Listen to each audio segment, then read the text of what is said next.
Thanks for taking the time to download and listen to our podcast from CelticUnderground.net. This week's podcast is a wee bit different. It's not really talking about Celtic at all.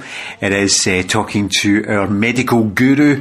If she's listening, she'll find that funny. It is my niece, Hayley, and she is an A&E nurse, and she's currently operating in various places, mainly the Royal Infirmary. And sometimes she's on the Covd ward, and sometimes, as you'll hear, she's on the Novid ward. So it is not a scary podcast at all. It is giving you some general advice. It's talking you through if you find yourself, or if you have a relative finding themselves having to go to hospital. She will talk you through what will happen. She will also let you know that certainly here in Scotland, our hospitals are coping with the demand. And in some ways, A&E is coping very well and is slightly better organised than normal. So, enough of me. This is me, Harry Brady, with Hayley Bridget Mary Gilmore. To each brand new bright tomorrow, make me happy through the year. Right, so I am joined now by Hayley. So I briefed Hayley on the question that we ask any first-time guest on the podcast, and that is, who's your first Celtic hero and what was your first Celtic game? So, Hayley, question, have you ever been to a Celtic game? And do you have a Celtic hero? I have. I went to a Celtic game when I was younger with my granddad to see Hibs, and my Celtic hero would be Henrik Larsson. Yeah, but you're not really into football, are you, Hayley? No, I'm not at all. So you're on this podcast because you're doing a very special job at the moment. So do you want to tell people what you do for a living? So I'm a nurse. I work in the nursing bank, which means I get to choose where I work, and I optionally choose to work in A&E across Glasgow. Okay, so how normally is working in A&E? What's a normal, typical A&E midweek night time like? It's busy. It's busy usually when you start your night shift. Bit chaotic. Just to be honest, it just depends on the day. It's different every day in A&E. That's why I quite enjoy it. But it can be chaotic. But it usually starts to settle down around 2 a.m. till about 7 a.m. But you still have patients all night. And what's a weekend A&E like normally? That's where the fun is. That is where the chaos is, and like where all your trauma calls are coming in. You do still get that all the time throughout the week, but at the weekend it's all a lot busier. And what sort of mix? I've only ever had the misfortune in the last few years of being in A&E once, and it was with my mother-in-law, and I noticed that there was two groups of people who were in there around 20, and old people seem to be the two main groups of people. And the people in their 20 seem to also be surrounded by police, and the strong smell of alcohol, that seemed to be, I mean, obviously there was some people in the middle, but principally twice I actually have been A&E in the last few years, and the young people had an alcohol smell around them, and there was police in their vicinity, and there was some people in between this, but then there was a group of older people. So is that a good summation of any? Yeah, to be honest, it is. I wouldn't even say just in their 20s with the police. I mean, that ranges. That goes all the way up to, I'd say, 50s, 60s, coming in smelling of alcohol with the police. I think it just depends on what kind of day that person's had, and how crazy they've decided to go, that they've ended up in with me, to be honest. But not just people in their 20s, but a big majority of them, yeah. And a lot of elderly people, especially, coming in. Okay, so that's your typical A&E. Yeah. So how's all that changed in the last month, 6 weeks?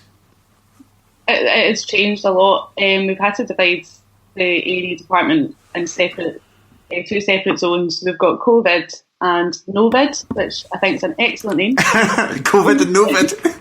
Yeah, I think there's maybe only one hospital calling it that, but a few others have taken that name as well, because it is quite good. I think actually they should do a kids' cartoon called Covd and Novid. It's brilliant. It makes you happy, like, oh, I'm in the Novid area today. It's quite good being in that area. But that is where you get the people that would usually be coming into A&E but have no signs of Covd at all. But and the other area is just the Covid zone, which is mostly just people that are coming in with stronger symptoms than what you would be asked to isolate at home. So, how do you... So, people come, and I take it people are coming a mixture of ambulance and walking in the door themselves. Mm-hmm. So, talk us through the process at the moment, just in case somebody listening to this actually, do you know what would be really good, Hayley? Since you're an expert, you're a medical expert. I'm going to go on to expert, but yes. You're our medical guru. Do you know what would be really good? Talk us through the experience of somebody arriving at A&E at the moment. So what are they likely to find for whatever reason, and what are they likely to experience when they come up? So talk us through it. So usually when you come up, you'd be walking into a full waiting room, and it is not like that anymore. You're walking in and we're trying to keep the waiting room as quiet as possible. There is a senior nurse at the reception desk, and they are usually kind of directing people to other places because we're trying to keep people out of hospital as much as we can. So if your symptoms aren't that bad, we'll ask you to go and isolate. Or if you have something that can be seen by minor injuries or elsewhere, we'll ask you to do that, or phone NHS 24, because we're really trying not to have people come into A&E at the moment, just for their own safety and the safety of other patients. So when you come in, you'll be seen at reception, and a nurse will tell you whether you're going to wait or go somewhere else. And then you probably won't have to wait for that long, because we are trying to triage people as quickly as possible. And if you come in with a sign of Covid, you usually won't get triaged. You'll go straight through to the Covid area. Or if you phone through NHS 24 and then come up, you'll go straight through to a different Covid area, which isn't part of A&E. It's the Covid assessment area. So it is quite well organised in that way. If you come in with something that's not Covid at all, you'll come through to the Novid area, and you'll get triaged before you come through, so we know what's been happening with you, why you're here, and things like that. Whereas if you go into the Covid area, you get triaged when you're in that area instead. You'll all be wearing masks, and you might be asked to wear a mask as well, even if you've not got any symptoms of Covid, and that's for your own protection as well, as all of us. So you'll be seeing us walking around in our visors and our masks and our full aprons and things. And that would be the experience you'd have, and you probably wouldn't have to wait that long. We've got lots of doctors and lots of nurses in accident emergency at the moment trying to see people as quickly as possible, so that it is a lot faster getting people up towards or getting them out of there if possible. So at what level? So if I've got a normal illness, mm-hmm. So normal illness, I don't think I've got COVID, right? Like a tummy pain or something. Yes. Like what should I do? What?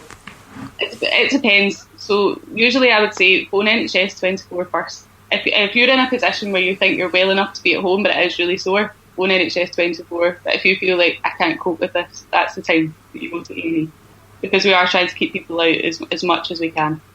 And then you would come in and you'd be seen if you've got no other symptoms, we'd be seen in the area where there's no COVID. So if we are trying to keep people safe, and it is safe in those areas as much as they are considered red zones. Okay, so I've got that. And then I'm really unwell. I'm treated in A&E and they say, no, actually, it looks like you've got appendicitis. Right. What happens to me then? Oh, so then you'd be seen by the same doctors you would have been seen by before.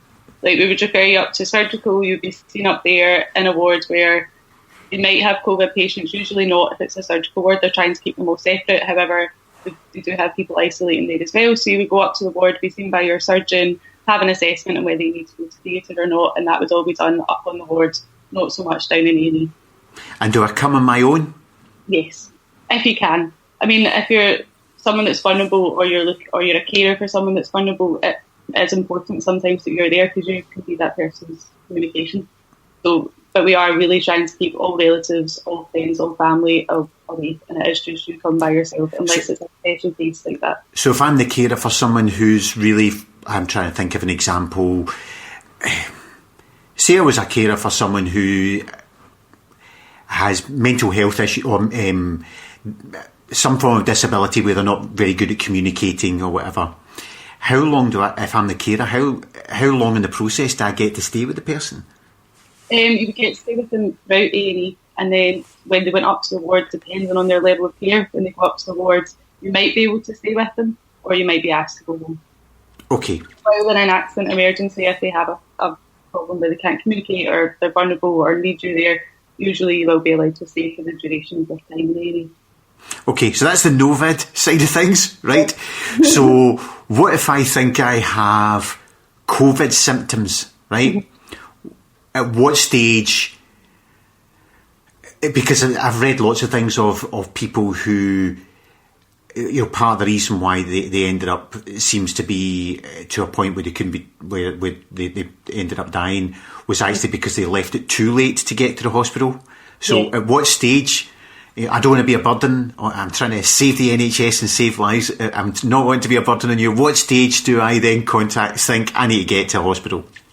See, this is hard because everyone is experiencing this so differently. So there isn't like a set, you need to go to the hospital now. But if you start feeling like you're really unwell, I would phone NHS 24. I mean, there's symptoms out there where people are getting by and they feel rubbish and it's just like a really bad cold or a really bad flu. But if you're short of breath, you're really struggling, then you do need to phone NHS 24 or phone an ambulance and they can give you the advice that you need. Because it might not be coming up, but usually if you're in that state where you're getting unwell, they would ask you to come in for an assessment. And that's the best thing for you at that point. So what are the symptoms? What are the sort of mild symptoms that people have? So this is the thing, they've been changing all the time. So over the past 6 weeks, there's more symptoms that we hadn't heard of 6 weeks ago or even before that. So it is changing. The main ones obviously are cough and temperature. That is the main. Together or just one? I am wary of any hypochondriacs listening to this then thinking, oh no. So like some people genuinely have a cough. Like maybe they're smokers or they have or things like that and genuinely have a cough anyway. So this is where it's hard. And also it's hay fever season. So people's airways are irritated because of that as well. Do you know what I have to say? I didn't think I had COVID. I thought I had a cold. But this morning I actually worked out.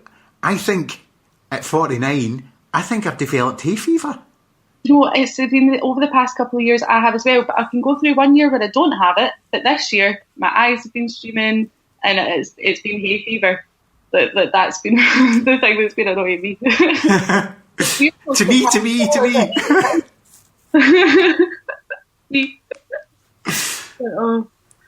So symptoms, just a cough? No. So there's the cough and temperature. There's been other symptoms that people have developed as they've got worse, which are things like sickness and diarrhoea, which were a symptom that come kind of after the cough. Sore throat is another one. And there's been other weird symptoms that they can't tie down. It's like, oh, that's a definite symptom of corona, but some people with it have had it. So, for example, some of those have been things like conjunctivitis, sore ears, body aches, but other people haven't been getting those at all. So there's strange viral symptoms and everyone is different, and that's what we're finding probably really hard about this virus is there is so many different symptoms and everyone is experiencing it differently. And there's people who live in the same house who can get really unwell and they'll live with their partner who isn't showing any symptoms at all. And one will test positive and one will test negative, or they'll both test positive and have completely different symptoms. But the main ones to watch out for are definitely temperature, cough, sore throat, and any of the other ones could be seen as something else as well. So I wouldn't take it as being corona straight away. If you start getting sickness and diarrhoea or conjunctivitis, these are just other small symptoms that are coming along with the virus. So if I've got a bad cough and I'm just feeling pretty shit, just staying in my room? Yeah, stay in. The typical medical advice if you've got a really bad cold, plenty of fluids and all that stuff? Yeah, that's what we're asking people to do. And that's just because, and staying in and keeping in contact as well. If you're getting tested, you'll be able to find out your results for that. But also, a lot of the tests are, not a lot of them, some of them are coming back false negatives and things like that as well. And also, the testing's quite hard because it does only tell you when you have the virus at that time. So you could have already had it, or you could get tested, walk out the next day and get the virus. So this is where the testing is quite difficult with corona as well. So I'm really struggling to breathe, and so I go to I phone for an ambulance at that point. Yes, definitely phone an ambulance at that point. And then I'm there, so straight away I'm taken to the Covd bit. Or sometimes if you phone in to an ambulance, you'll be taken to one of the SATA units, which is our assessment unit for Covd, and they're in a lot of the hospitals as well. So one of the what units, sorry? SATA, SATA. Now, I have been told what this stands for so many times, and every time I'm on night shift, and I forget. But to me, it's not relevant. I just know that's the Covd that the ambulances go, and they are usually referred through NHS 24, and certain times will be through Scottish Ambulance Service as well. It just depends on your symptoms. Right, so if you're really bad, you would probably come into us at A&E.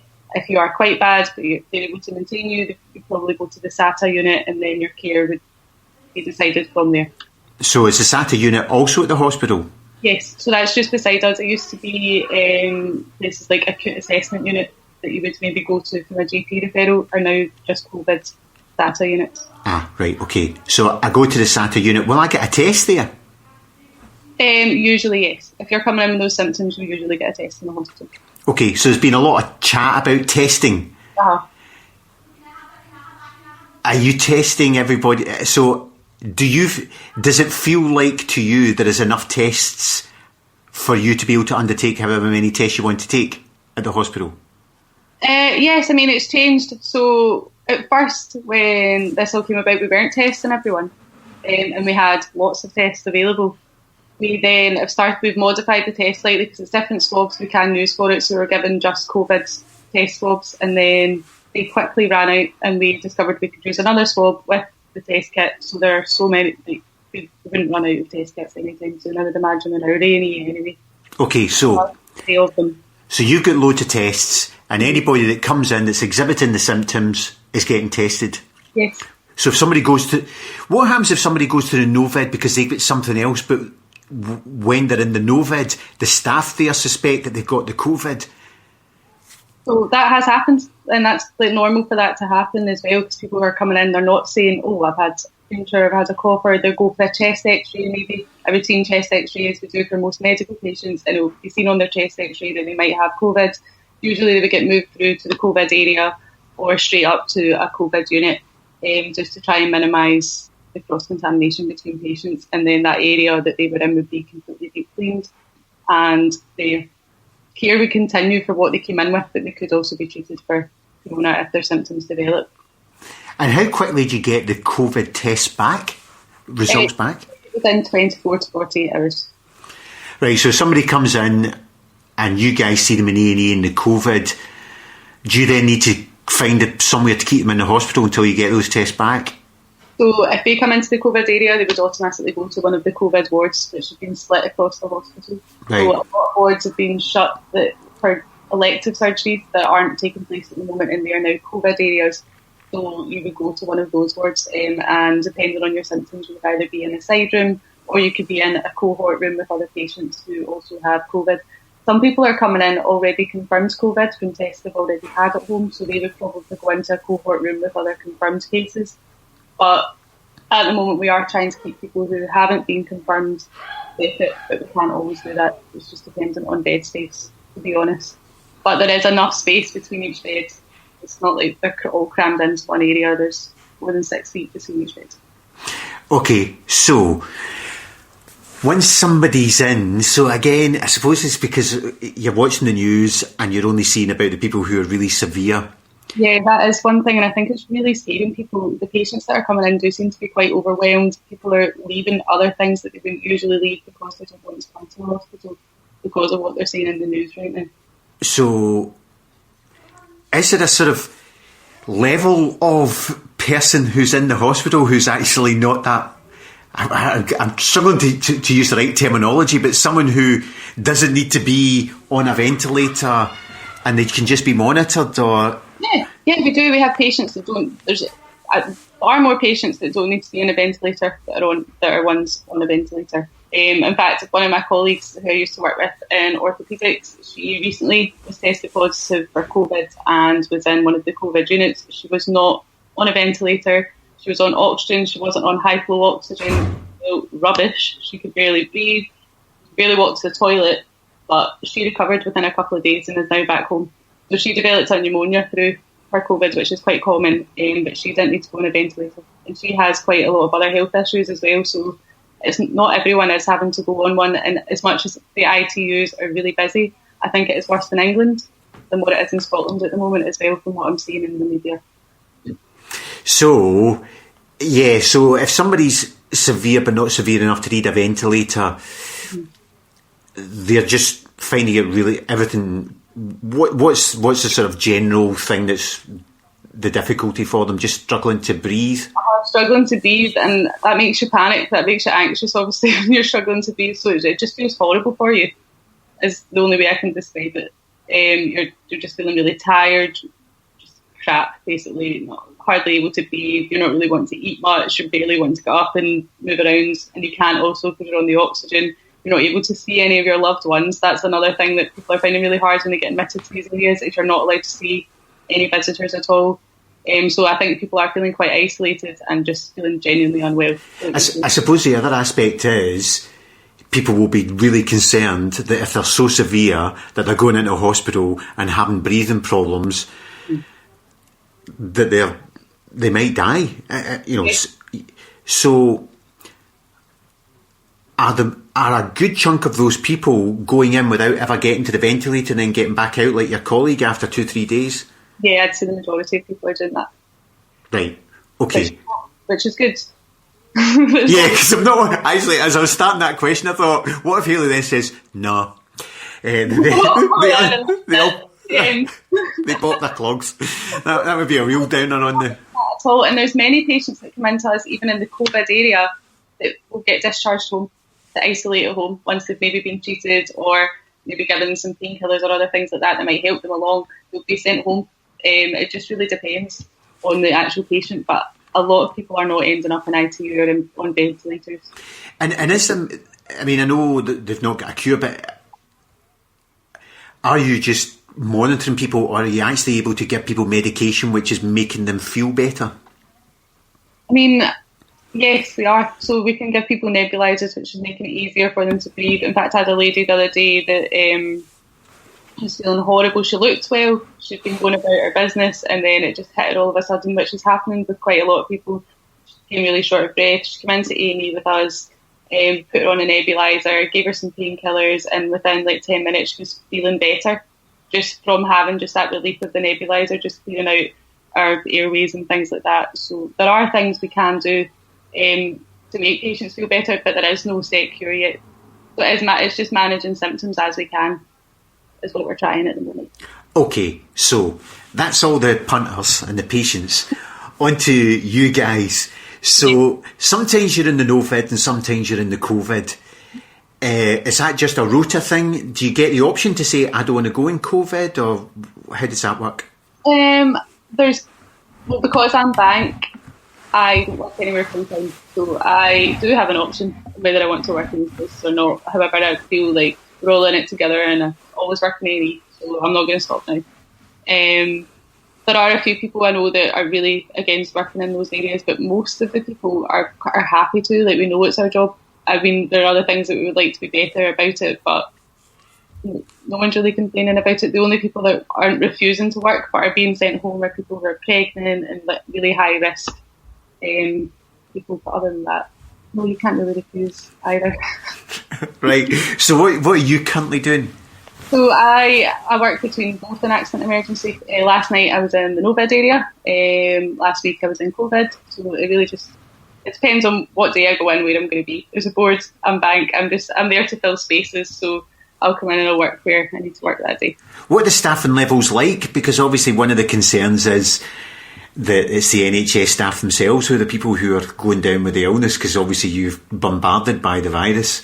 Not to Oh, yeah. I know so many of my colleagues that have been off with it, and I'm lucky I haven't been off with it at all. So what's happened though is there's many areas of the NHS which aren't in use right now. So you've got your clinics, you've got your elective areas where the staff from there have then been redeployed to places like A&E, ITU and the Covd areas. So the staff, so that's kind of covering for the people that are off sick. So it is good in that way that we've got those extra staff. However, there are some areas that I know are still struggling. A&E at the moment, where I am, does seem to be fine, but I know that there's other A&Es that there are lots of shifts out for that are still needing covered as well. So I think it really just depends on what hospital you're in and what day it is, to be honest. But the staffing levels recently have been good from what I've noticed. Okay, and so then on to the most pressing thing, the PPE, which those of us who know hee-haw about medicine would have had no clue of the terminology of PPE 3-4 weeks ago, suddenly now think we're all experts on it. So it was so strange for me because I'd never heard anyone else use PPE apart from in my work, and I was sitting I'd just woken up from a night shift, so I was kind of half asleep, and I was listening to the news, and I was like, did they just say PPE? I was like, what is going on? Like, I did not expect this to be on the news, but I mean, I'm glad it is. But yeah, I mean, I've had my opinions on it. At the beginning, I found it really different. It's hard because compared to other countries, what we're using is different. So when you look at countries like China, where they're wearing the full mask, they're wearing double gloves, they're wearing like wrist length gowns, like ankle length, like trouser gowns as well, and then they've got like covers for their shoes. They're completely covered. Whereas where I work, that is not how it is. Unless you're working with a patient who is ventilated, then you will usually be wearing just a surgical mask, a visor, gloves, and a gown. And it's not a full length gown; it's just a gown for over the front of your uniform, like the plastic polybag type gown. That's exactly what it is. And even in the past 6 weeks, our surgical masks have changed. The ones we had before, I preferred personally. The ones we have now just don't really fit my face right, if I'm honest. Is your nose too big, or what's it? Oh, it's just too baggy. And then also it's like one now you've got to just put behind your ears instead of tying, so I'm getting like sore behind the ears from it pulling. These are like little things that are happening with me. No, but how long's a shift? 12 hours. Yeah, so if you're working for 12 hours with something that's hurting your ears... I'm changing it all the time, whereas if you work somewhere like ITU, you are in for that patient usually, so you'll be wearing all of the one set of PPE, and it wouldn't be to change patient, so you would change your PPE, and in ITU, you're usually based within like 1 or 2 patients, whereas where I work, I have to put on fresh PPE for every single patient. Now, that can be frustration for the patient as well. For example, if they just want to ask me a question or like ask me for a glass of water or something like that, it's going to take me 5-10 minutes to do it. So I'll be in the middle of something usually when they ask me, so then I need to finish what I'm doing, take off that PPE, wash my hands, put on fresh PPE just to go in and do something so basic. So everything is taking a bit longer with that. So if I find myself in the Covd of A&E, I should take a pen and paper and like pass me notes. Pass your notes, so you don't need to get changed. That would be easier, but I mean, we're still wearing all of that in the Novid zone as well, and that's just because there were so many patients that come in without any COVID symptoms, and then it would be something small that would make us realise, oh, they could be COVID. So just to protect everyone, we're wearing PPE in both zones. Right, so that explains why Matt Hancock, I mean, obviously he's talking about England and Wales, he was talking about billions of items. Oh. So you in 12 hours could go through how many face masks and gowns? And I mean, when you say change everything, what about the visor? Yeah. Well, this is the thing. So the visors are getting re-washed and reused, which is never something we would have done before the coronavirus. It used to be to reuse a disposable visor, but I mean, we are cleaning them properly with like Actiflor and things like that, so we can reuse them, but it's just so bizarre because it's never something we've been allowed to do before. Goggles and things like that do usually get washed and reused, but because there is a lack of them right now, we are reusing a lot of them. Masks, gowns and gloves, they're never reused, they are binned straight away. So how many masks, gloves and gowns might you get through in a 12-hour shift, roughly? Oh, I lose count because I can go through, like, even in a series of 10, if I go to like 5 patients in the space of 20 minutes, that's like 5 changes of gowns. So if I'm doing that all day, I mean, like, you're talking like about 100. Just 100. For you? Just for me. It just depends how busy you are that day, to be honest. But yeah, you can go through a lot. The surgical masks we're replacing constantly because the boxes are just going down, so you get 100 in a box. I'm changing that box maybe like 3 times a shift. For not just for me, but for like my colleagues as well. So if somebody comes into the COVID ward, how many, for someone obviously that's needing to be in, not someone that arrives and you think you shouldn't be here, someone who's really needing to be here, how many nurses will be involved in dealing with that person? So we're trying to keep it as in a buddy system.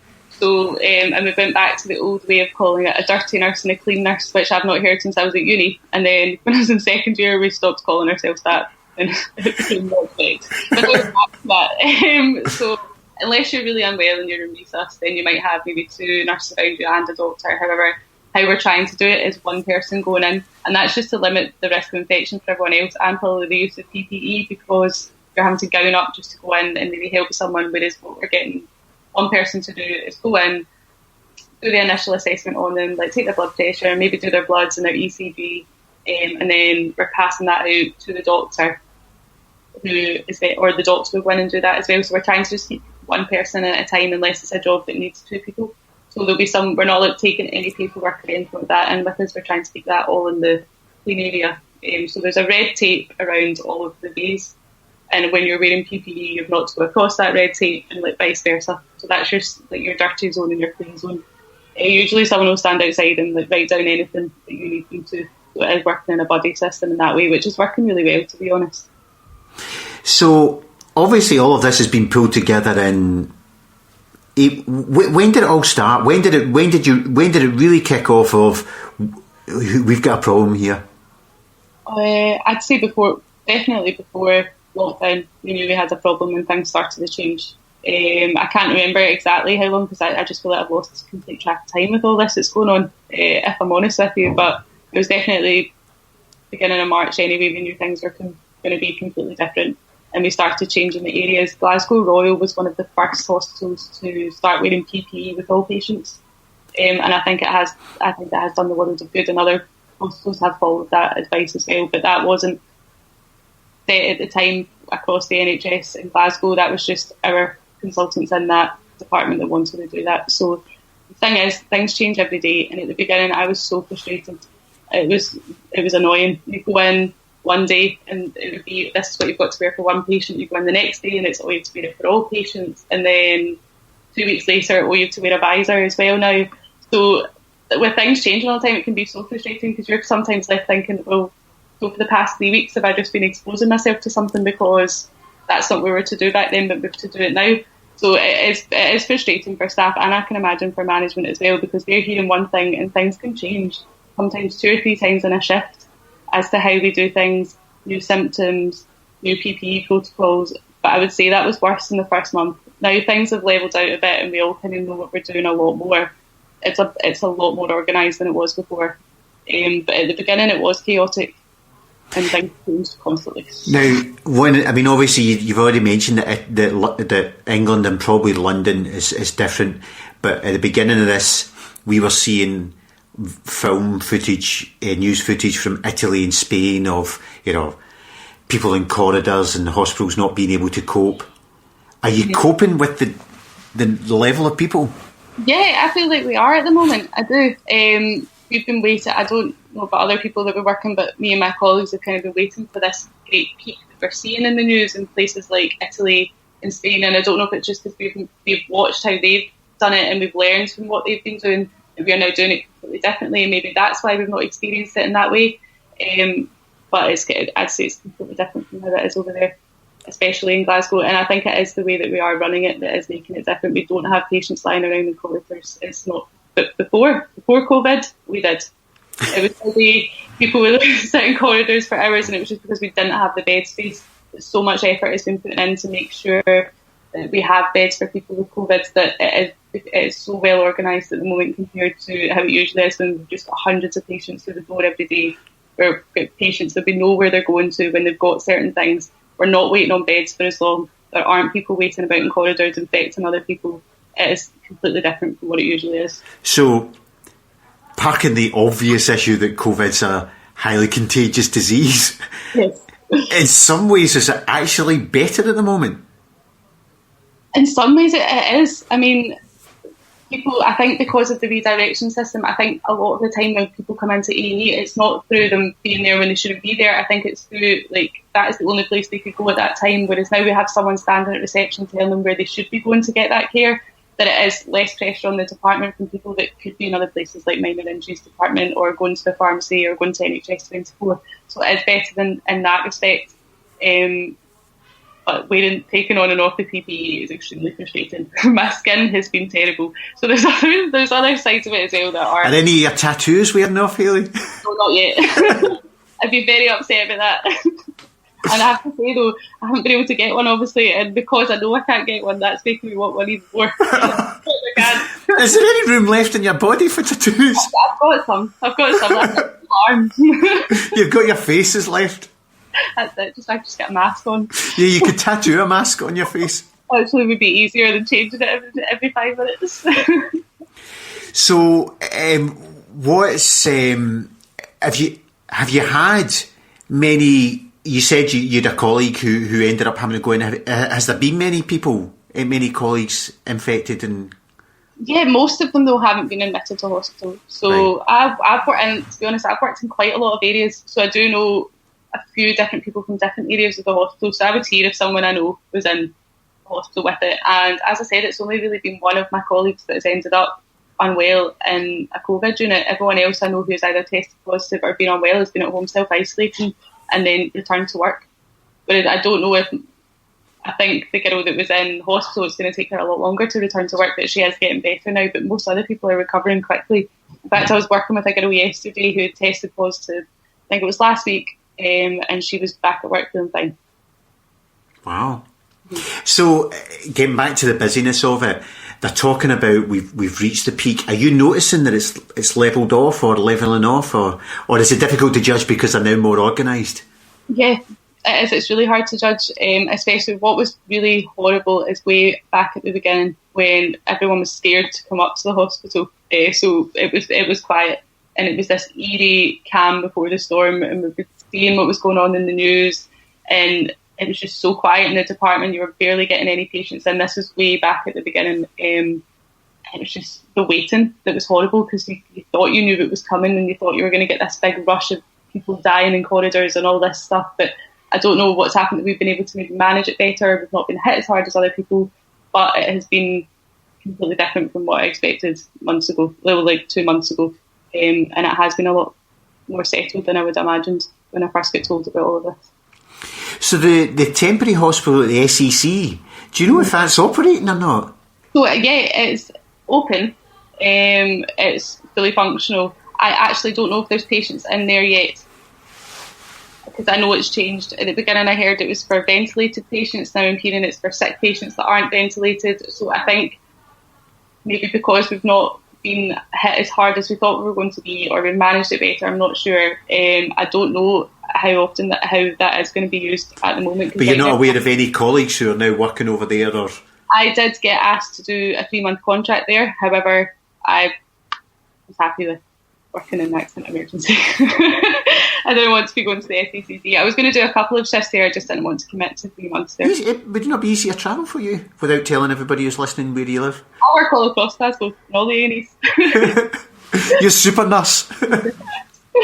No, there's one I don't work in actually, but no, I haven't. It looks great, but I don't know. I just haven't had a desire actually to go and work there. I mean, I think I would do it for a shift if I knew someone else was going to be there, and then like kind of see what it would be like. But I enjoy A&E. That's my thing. I don't know if I could go to a new area and maybe not enjoy it as much. I just want to go back to A&E.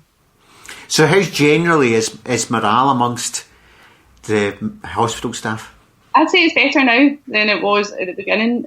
I think at the beginning everyone was really overwhelmed. We were all anxious and worried. Also, we've had so much generosity from the public as well, and like actually getting appreciated, which usually so when you're doing your job, you do get appreciated by patients a lot of the time. But the way things are at the moment with getting, like when this first started, we were getting... But there are some pure mad mental people who go into A&E, aren't there? Oh, don't even start with those. Don't start with the pure mad mental people. They make my job funny when I get home from work. At the time, I don't find them that funny. But there are them too. But yeah, you're getting appreciation.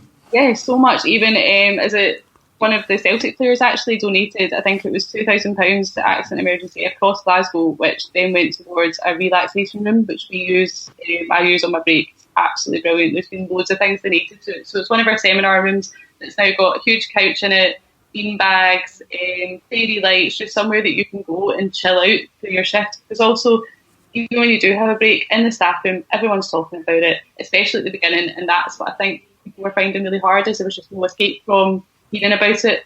So you'd be going home at night, you'd watch the news, you'd hear about Covid, you'd go into work, you can have a conversation in the staff room without really hearing about it, because it is the main topic of conversation. Whereas we now have this room where it's not allowed to be mentioned. You're only allowed to mention what you're doing after it's all finished. So we have a board to write up the first thing we're going to do when this is all over. Get a tattoo. Yeah, get a tattoo, go on holiday. That's what I'm going to do. First thing. And go to the pub. I'm missing socialising with people, as I'm sure everyone is. But it's lovely, actually, that we have these sorts of things that we didn't have before. I mean, I don't know how long it will stay. I think I probably need it more on a Friday night than I am at the moment, but on a regular Friday night in area, I'd probably do relaxation and more. But it's lovely. And I think the whole community aspect of that's really nice as well, and people making donations. And not only are they making donations for staff, they're making it for patients as well, because this is one thing that a lot of nurses are really struggling with, is the fact that people are in there by themselves, like especially elderly people and things like that, but their family can't see them and they're used to seeing them every day. They're not able to bring them up basic things. So I know there's one hospital in Glasgow that's done a thing through Amazon. It's like an Amazon wish list where people can go on and donate, and they've had so many things delivered to their hospital that they can now give out to patients as like presents to keep them going, which is absolutely brilliant, and it's lovely that people are doing that as well. So what type of things, if someone was listening to this and thinking, do you know what, I've only got 50 quid or 100 quid, but do you know what, I'd like to just do something, what's the type of thing? So that particular hospital they were just asking you to just donate money or order something off their wish list, and it was like wee things like books and stuff like that. But a lot of hospitals are asking you to bring in things like books, magazines, like when we used to have like portable DVD players back in the day, things like that people can sit and like entertain themselves with that you might not be using anymore. Things like headphones and stuff like that you maybe not used, obviously not used headphones for hygiene reasons, but things like that. Another thing I've heard that people are doing, which I think is absolutely lovely, is they're writing letters to residents in care homes, because they're not getting family members to come see them, so they're just kind of writing a hi, I hope you're well, maybe telling them a little bit about themselves, just like some elderly people in care homes that are feeling pretty isolated. Stuff like that's been a long way. That's a great idea, actually.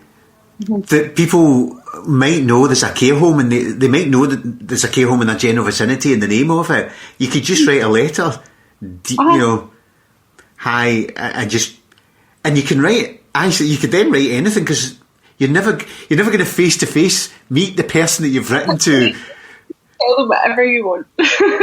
So you could use it as much as hi, just to let you know, I hate my job, I never realised how much. Maybe not bring somebody down. No, I think more wee notes of kindness would be better, but you know, we go for it if that's what you feel like doing. I'm sure there'd be some patients and some residents in those care homes that would totally relate to that. That's quite, yeah. Because I saw also there was a player from Leeds, I think it was, who Wishaw Hospital had treated his granddad, and he sent him a voucher for pizza. Mm-hmm. Sent vouchers in for them to go and for the staff to get pizza and coffee and stuff like that. Things like that are amazing. If you have the money to do that, that is lovely. I mean, I know when we, back at the beginning, places like Domino's and Papa John's were just giving us like free pizza, and see at 11 at night when you're busy and you're tired and you maybe forgot to bring something in for your dinner or your break, which is me most of the time, a delivery of like free pizza is amazing. I mean, unfortunately, I wasn't able to have any of this pizza with being vegan, but I mean, it has been like for 2 weeks I've watched my colleagues eat pizza, and I'm not going to lie, I was a little bit bitter at the end of it. I was like, why did I vote? I went vegan to be a good person, but yeah, I'm just sitting watching everyone else eat free pizza while I eat soup. I saw something today, was somebody had stuck something up saying the worst thing about this is vegans haven't been able to tell anyone for weeks that they're vegan. I saw that and I thought to myself, that's not true, I told someone yesterday.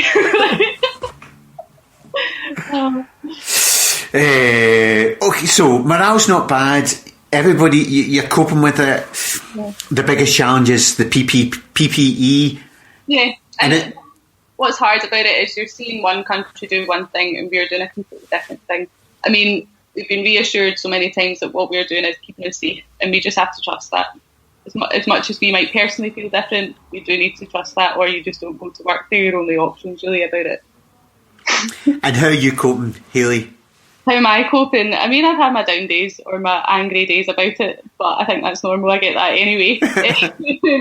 But no, the things I've been doing is I've been using relaxation on my break. I've also just been going out, sitting outside on my break in like the areas of the hospital where I can do that, and just listen to music and just trying to switch off from everything that's going on. Because one thing that does make it harder is when you're hearing everyone else's opinion, all these horror stories, or that's another nurse died, that's another nurse died, that's a doctor died with it, which can really bring you down when you're working in that area. So I try and not concentrate on that and try and concentrate on the fact that my friend was unwell and she got better, trying to listen to music. But I'm also, if I'm feeling anxious and I'm feeling upset about it, I'm letting myself feel like that for the moment that I'm feeling like that, and then I'm trying to move on. Because you're allowed to feel like that at this time. No one knows what's going on. It's like we're all unsure. No one's been through this before. And we're all bound to feel anxious, but you need to find that one little thing that helps you get through it. And mine is listen to music.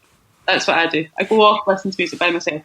And it's a Thursday today, so yes. And as I'm recording this, in 2 hours' time, everybody will be out on their doorsteps clapping and stuff like that. How's that? So the first week, I actually hadn't heard anything about it, and then it wasn't until maybe like an hour before we heard about it, and I finished like at 10 past. I finished at 8 that night, but I did get out to 10 past 8. So me and my colleague were laughing because we walked out to absolute silence. Maybe they didn't want to clap for us. They knew what you were like, Hayley. But then I looked at my phone, and people like you and like my other aunts and uncles all text me like clapping and things like that. So that felt really nice, and I have felt like I have been talking to my family more during this than I usually would. Like I feel like everyone's connecting more with the people around them than they usually would. The clapping thing's lovely. I think it's really nice. Last week I was on shift for night shift, so I was there for the clapping thing, and a few of us went outside with ambulance crew and police and clap for everyone in the hospital that was working. It was nice.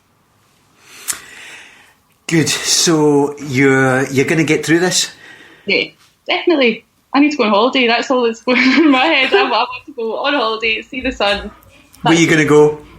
I'll probably go see Ali in Italy, go see my sister, or I'm actually thinking my best friend's my best friend was supposed to be getting married in August in America. That was my plan, to go over there, maybe travel around America afterwards, but we'll see if that's a thing. Might need to wait till next year for that, so my plans are open. As long as it's somewhere with sunshine, I don't mind. Alright, okay. Well, with that, Hayley, thanks very much. Thank you, it was lovely speaking to you. I love you, Hayley. Love you too. Mama, we all go to hell. Mama, we all go to hell. I hope you enjoyed that. We're all very proud of Hayley and our colleagues and the hard work that we are doing, as I'm sure you are. The Celtic FC Foundation Football for Good Fund is channeling money towards the NHS nurses, and you heard some of the things that can make, how a very little amount can make a huge difference to all the people who are working hard. And if you can't afford anything, great idea from Hayley just to pen a letter to the local nursing home to cheer somebody who's on their own up. So if you go on the Celtic FC Foundation website, you'll find out more about the Football for Good campaign. Don't forget, if you go on our website, celticunderground.net, before Monday, the whatever date this last Monday in April is, and click on the link, you see the article for the signed 2003 Ford jersey signed by Henrik Larsson. Go on there and you can make a bid for that, and every single penny of that is going to the Celtic FC Foundation Football for Good Fund too. This is Mama by My Chemical Romance. It's Hayley's choice, so that's for her. So to everybody working in the essential workers, thanks very much for everything you're doing. This is me, Harry Beatty, saying thanks for listening and downloading. Good night and God bless. Good night. Baby girl, I should have been a better son. If you could count on the infection, naked, amputated ones, you should have been. I could have been a better